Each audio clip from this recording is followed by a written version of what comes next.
పెద్దశంకరంపేట మండలంలోని విజయ పాలకేంద్రం వారు గ్రామీణ ప్రాంతాలలోని ఏజెంట్లకు పెండింగ్ బిల్లులను వెంటనే చెల్లించాలని డిమాండ్ చేస్తూ పెద్దశంకరంపేటలోని విజయ మిల్క్ పాలకేంద్రం వద్ద శనివారం నిరసన వ్యక్తం చేశారు.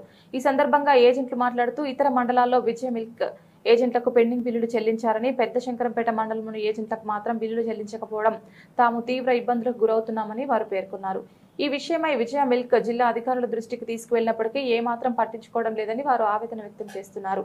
ఇప్పటికైనా వెంటనే పెద్దశంకరంపేట మండల విజయ డైరీ మిల్క్ పెండింగ్ బిల్లులను చెల్లించాలని ఏజెంట్లు కోరుతున్నారు.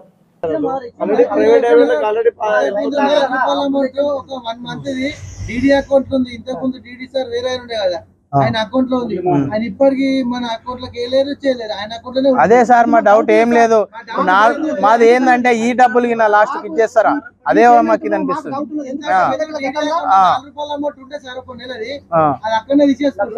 ఈ రెండు పెండింగ్ బిల్లులు కూడా ఇప్పుడు నారాయణఖేడ్ వచ్చింది, ఇక్కడ రాలేదు అని మాకు డౌట్ వస్తున్నది. ఇప్పుడు నారాయణఖేడ్ ఇచ్చారు, మాకు ఎందుకు ఇస్తలేరు? ఇస్తే స్టేట్ మొత్తం ఉండాలి. ఇప్పుడు నారాయణఖేడ్ ఇచ్చారు, నెల నెల మిత్రులు కట్టి 5 నెలలు అయితే మిత్రులు కట్టవాలి.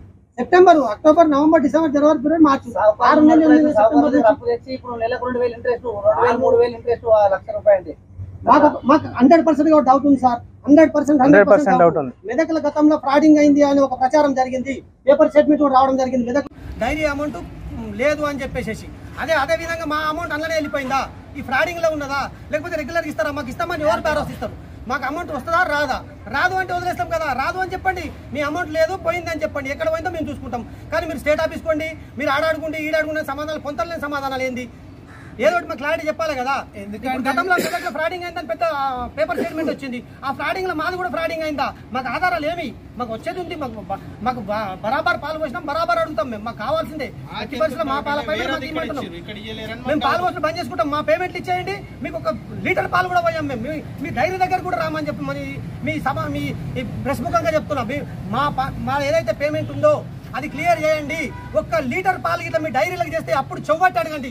మా పేమెంట్ క్లియర్ చేసిన వెంబటే మేము మీ డైరీలకు అడుగు కూడా పెట్టాం. 1 లీటర్ పాలు కూడా పంపించాం, 1 లీటర్ పాలు కూడా మా దిక్కున చోట మేము పోసుకుంటాం. ఎక్కడ అవసరం ఉంటే అక్కడ పోసుకుంటాం. మా పేమెంట్ ఫస్ట్ ఉన్న వాడికి క్లియర్ చేయండి. క్లియర్ చేసేదాకా వదిలే ప్రసక్తే లేదు. వస్తుందా రాదా? ఏదన్నా ఒకటి చెప్పండి. లేదంటే ఎప్పుడు వస్తుందో చెప్పండి.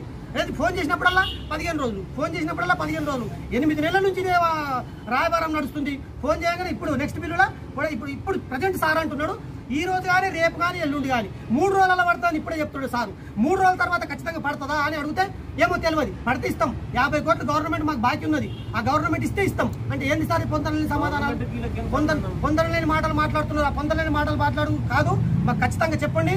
వస్తుందా రాదా కూడా చెప్పండి. రాదు అంటే వెళ్ళిపోతాం. మేము అడగం. ఇంకా ఉండాలి కదా కనీసం. అవి ఇవన్నీ ఆపాలి, అవన్నీ ఇవ్వాలి కదా. అవి పెండింగ్ ఉంచి ఇవి కంటిన్యూ చేయకుండా చేస్తే ఎవరన్నా చూస్తే మీరు ఇప్పటిదాకా ఏం చేసారు, ఎందుకు అడగలేరు అన్నట్టు పరిస్థితి కదా.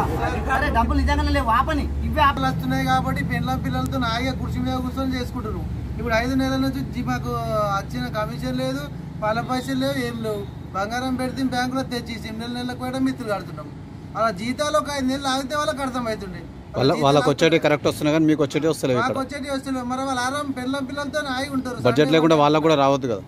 బడ్జెట్ లేకుండా వాళ్ళకు కూడా రావద్దు. మేము ఇప్పుడు పాలు వచ్చి రైతు దగ్గరికి తీసుకొచ్చి బియ్యంలో వస్తేనే వాళ్ళకి జీతం వస్తుంది. మరి అవునా కదా?